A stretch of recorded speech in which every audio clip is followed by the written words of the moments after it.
is very ironic that the man whose presence or arrival will spark joy, happiness, and cheers among people is now the reason for a tearful season.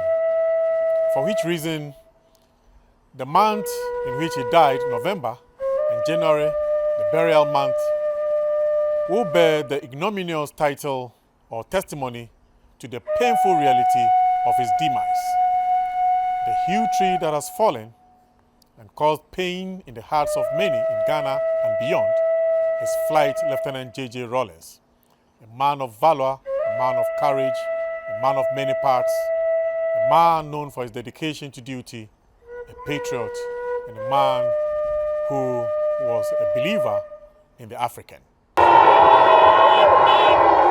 This is the man Ghanaians are bidding farewell on his journey to eternity. A local and international hero, Flight Lieutenant Jerry John Rawlings burst onto the scene from obscurity in 1979.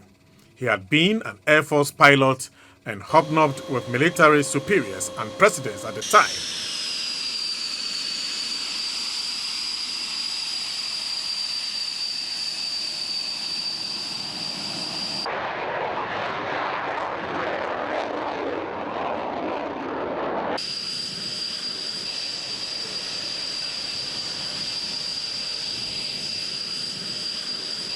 A military coup d'etat on 15th of May 1979, which was quelled, but with Rawlings arrested. He was court-martialed, a key part of a fast-moving, dramatic turn of events that was to prove pivotal in the sequence that was to follow. Rawlings took the blame of all mutinous soldiers in the famous words, "Let my men go and let me bite the bullet." Songs in praise of me, please. Sing it in praise of Ghana and Africa, the black man. This reverberated throughout the barracks, particularly the junior officers who considered Rawlings' claim to vicarial liability as extraordinary sacrifice. It triggered spontaneous reaction in Rawlings' behalf, the critical moment being his forceful release from remand by Allied forces. It was the decisive moment that pulled the chestnut from the blazing fire, with Rawlings facing treasonable charges, punishable by death. It was a violent period in which the armed forces bared their teeth, unleashing instruments of coercive power to prove a point. This was not a military pitted against civilian population, but a mutiny within confines of the military. Flight Lieutenant Jerry John Rawlings, who was aged almost 32, was chosen by the ringleaders of the coup to be their leader, and he assumed the role of head of state on the 4th of June 1979 after the pushback on loyal forces succeeded. The Armed Forces Revolutionary Council, AFRC, was installed as the ruling clique of Ghana. The period under review in 1979 was characterized by heavy gunfire, control of airspace by jet fighter planes, of which Rawlings was alleged to be one of the pilots, as well as complete breakdown of civil order and suspension of key public institutions. The head of state overthrown during the melee, General F.W.K. Akufu, two former heads of state and heads of security services were summarily executed. In September 1979, AFRC handed over to the People's National Party, PNP, led by Dr. Hilal Liman,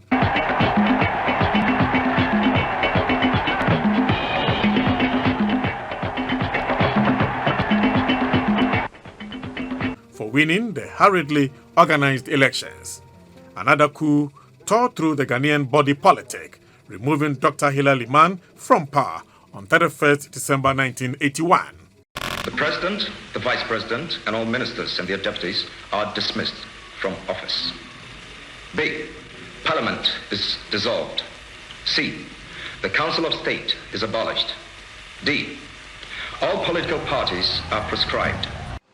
This time, the announcement which came across explicitly stated who the leader of the coup was. It was Flight Lieutenant Jerry John Rawlings. Rawlings and his henchmen accused the Liman regime of monumental failure to deal with corruption and a decaying society. the original premise of the 1979 intervention. Enter the Provisional National Defense Council, PNDC, with Rawlings as the chairman of the inner circle which wielded authority. Rawlings stayed in office for 19 years, 11 of which he was military leader, and the rest as democratically elected leader, succeeding himself to become the first president of Ghana under the present Fourth Republican Constitution. Forces on the other side of the political aisle decided to open the lid on the Rawlings era in 2001 when he left office and succeeded by President John Agyekum Kufuor. The National Reconciliation Commission, NRC, hauled key players in the revolutionary era before it to answer questions bordering on human rights abuses and extrajudicial killings. It kind of opened the Pandora box in which arrows pointed at Rawlings and some of his contemporaries. I came close to Amadikwe. Don't let this opportunity slip to cleanse. I mean, we're not perfect. You've, what do you call it? You've personalized an issue, something that you should have risen above in terms of, trying to take the lives of people. We had political objectives. And it's hurt. It's hurting all of us. It's hurt you. It's hurt all of us. But please, I mean, before you meet your creator, let me have that ultimate truth. Let me have that beautiful truth. Restore some of my respect before you go. And I was so glad when he vindicated Captain Chikata. And you recall what his words were, in essence at least? Yeah, I mean, he pronounced the innocence of Captain Chikata and asked for his forgiveness, etc., Well, the accused defended themselves, yet in between two irreconcilable positions, the ruling New Patriotic Party found a means to compensate some persons wronged by excesses of the revolution. And what is a revolution? A term attributed to the Rawlings era. It is both the manner in which a government is changed and the fundamental social and political changes to the norm. Critics of Rawlings accuse this era of gross human rights abuses and dislocation of social order. The word discipline is spanned by size to the political coin, and that chapter remains to be closed as to whose call is the best. Ghana's first leader, Osajefo Dr. Kwame Nkrumah, is global icon, celebrated by Africans and people of black descent. He is in a class of his own. The next dominant figure is Flight Lieutenant Jerry John Rawlings, who ruled Ghana longer than anyone. He is credited with the Fourth Republic, which endures till now. The kernel of this era is decentralization, which devolves power to the grassroots and seeks to de-emphasize top-to-bottom approach in what Rawlings couched as power to the people. A charismatic leader he was, and if for nothing at all, he will be well remembered for his balanced personality and easy deference to ordinary people. He was not infallible as a human being. Indeed, many were those who might have misconstrued his personality or true identity. But one thing is clear. The name Rawlings evoked discipline, patriotism, and a spirited effort to push forward. Rawlings, in all his attributes, was a man who loved his country and ensured that people did the right thing. And he often quoted the rectitude that was associated with aviation as how society must be run. People should do the right thing and ensure that systems were running properly. He blamed some appointees of Dr. Nkrumah for corruption, but then in the larger picture, his political tradition, which appears to be the third consecutive force in post-independence Ghana, subscribes Nkrumahism. The party he helped form, the National Democratic Congress, NDC, embraced Nkrumahism and perhaps swallowed the remnants from mainstream. Hence, the once invincible Convention People's Party of Nkrumah is struggling to swim the current political tide. Not when Rawlings had transferred the mortal remains of Dr. Nkrumah from his hometown in Kroful in western region of Ghana to the capital Accra. Rawlings was present when Nkrumah's statue was unveiled in 2011 at the AU headquarters in Addis Ababa, Ethiopia. Rawlings, among other things, steered the Liberian peace process from rough waters to dialogue when he was ECOWAS chairman. He was the man who brought the warring factions to the negotiating table in Akonsombo, Ghana.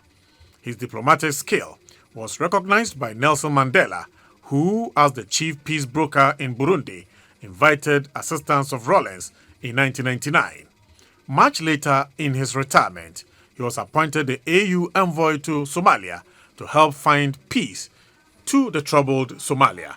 He used his prize money as joint winner for the Sustainable End of Hunger to build University for Development Studies UDS in northern Ghana, among a tall list of infrastructure that addressed the void in power and water supply. I was asking what time the function would start, and we were told it would be starting at 10 o'clock. No, we were supposed to start at 10 o'clock. But we may be a little late because the president will turn up at 11. The president has the tendency of being late. So I'm going to ask for your permission so we can invite him to the military academy. Yes, and drill some military time into his blood. Yesterday, when the function was going on at the State House and my ever people were dancing, he said now he can see why we don't have any back pains.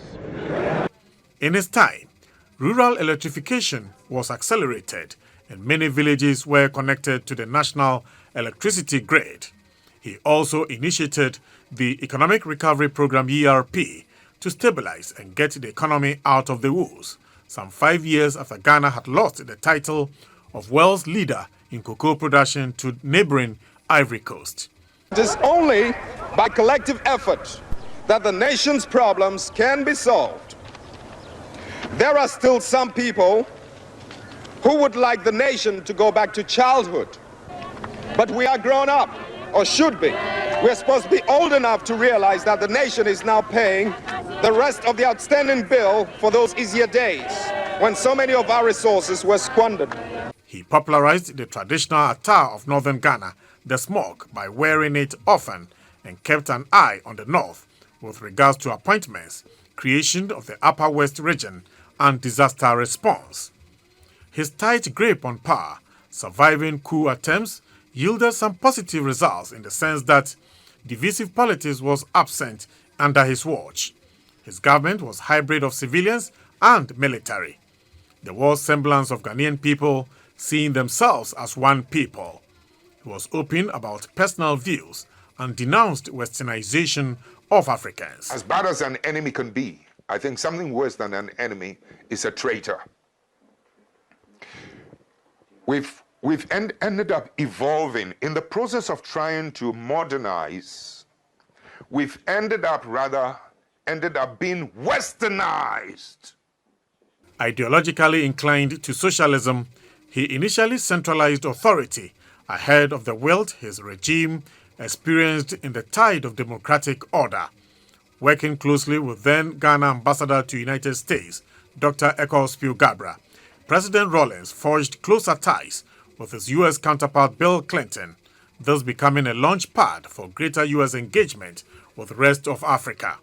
Flowing from this were visits to Ghana by Clinton's successors. At one time, Rawlings was embraced by Zambia's Kenneth Kaunda after giving a brilliant speech at the 1988 Non-Aligned Movement Summit held at Belgrade in the then Yugoslavia, when it became clear that the candidature of Ghana's Kofi Annan to the UN Secretary-General position was acceptable. President Rawlings swam the high tide of diplomatic activity to get the exemplary Ghanaian endorsed. When the world heavily criticized Nigeria's General Sani Abacha for his poor human rights record and clamped down, he found a measured tolerance in Rawlings, who thought the world ought to listen to Nigeria and help it out of the woods.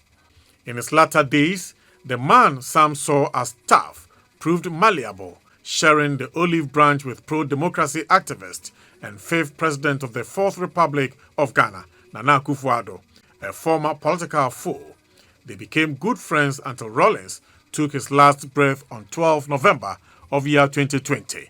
This blurred the lines as to where Rawlings actually belonged in the political sphere, his title as founder of the opposition party, the National Democratic Congress, notwithstanding. John Dramani Mahama now holds the torch of the political tradition of Flight Lieutenant Jerry John Rawlings. In spite of all these issues, let us as a party not overlook the challenges plaguing our party. If we forget to clean our house well and spend our energies only attacking our rivals, it will not portend anything positive for our future. The NDC, which has ruled Ghana most in the present dispensation, holds the view that whilst Rawlings was the symbol of the party, the values of the political platform on which he stood transcended him. Probity, accountability, and integrity were his watchwords, whereas the political grandeur of the party is social democracy. Rawlings, an Achimota who had a Scottish father and a Ghanaian mother from Jelukope in the Volta region of Ghana, is survived by his wife, Nana Kunedu Ajimai Rawlings, and children. Flight Lieutenant Jerry John Rawlings loved sports, and he promoted the discipline to the hilt. It was in Rawlings' time that the Ghana Black Stars last won the Africa Cup of Nations, just a month into the 31st December 1981 revolution. All things said, all things being equal, it can be reckoned that Rawlings was not a dignitary's man, but was at home in the domain of the working class. Can you take the kick himself? Yes, Gemma Rawlings. And he nearly kicked the turf instead of the ball. What else can I say than to say, on behalf of the good people of Ghana and lovers of Rawlings and the family, that President Rawlings, Demiri Fedie, Dueni Amani Hunu, till we meet again, fare thee well.